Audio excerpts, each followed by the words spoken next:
A Chicago area sperm bank is facing a lawsuit this morning from a woman who claims she was given the wrong sperm. Jennifer Cramblett says she and her same-sex partner, who are both white, chose a Caucasian donor. Instead, they were given the vials from a black man. She learned about the switch when she was already 4 months pregnant with her mixed-race daughter. Cramblett says it's difficult raising her now 2-year-old girl in their all-white community. I want the best for my child. Hands down, I want her to feel accepted. I want her to feel like she has a place with the people that she has a place with.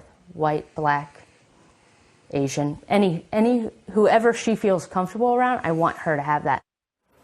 CBS News legal analyst Ricky Kleeman is with us and joins us at the table. I was reading the story this morning. It's so disturbing to me on many levels because I keep thinking about this little girl when she gets older, to realize that a lawsuit was bought because they said, basically, you're a big mistake right now. Well, you've got a good legal lawsuit because it sounds like negligence that the sperm bank switched the sperm samples. Right. However, you do also have this moral issue, which is why you are disturbed. Mm-hmm. You have a young child, now 2 years old, who the parents say they love. The child is perfect. They adore this child, and they just want a better life for this child. They want to bring this child to a more tolerant community.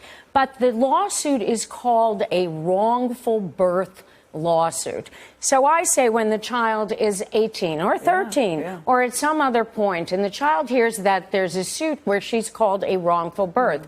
Wrongful birth, by the way, traditionally was a lawsuit about if you had a child that had a congenital birth defect or some kind of congenital abnormality, that you would sue a doctor for not warning you because of the wrongful birth. I just think it even worse. Well, it does, but I think that it's an unfortunate labeling. So is breach of warranty, which is the second count, because breach of warranty sounds like you bought a commodity. You bought a car and it was defective.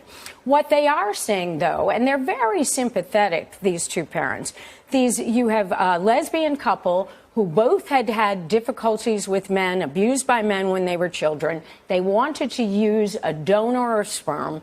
They wanted to do the right thing. So they do have some sympathy going toward them. How much are they asking for? They're asking for a minimum of $50,000 in damages. But, Nora, that's just a threshold in order to get jurisdiction. So that's just a legal thing. What they really want are moving expenses. That's what they're looking for, because they want to take the child to a more tolerant community. Well, that's going to be difficult to prove. How far do you go? When do you move? Do you build a house? What do you do? Why isn't this settled not publicly? Well, isn't that the best question? I've reported on cases like this in the past, and these sperm banks want to settle these cases quietly, and they do end up. Of course they do. Yeah. Of course they do. And this may have been a situation where perhaps they didn't speak initially, because it sounds like when the mother had called and that they realized that number 330 looked like number 380 because they were in print. I think that my guess is that, number one, it is going to settle, and number two is if they wind up going to court, clearly there's negligence. The question is, what are the damages? Keep us posted on what happens, Ricky. I will. Thank you. Thank you, Ricky.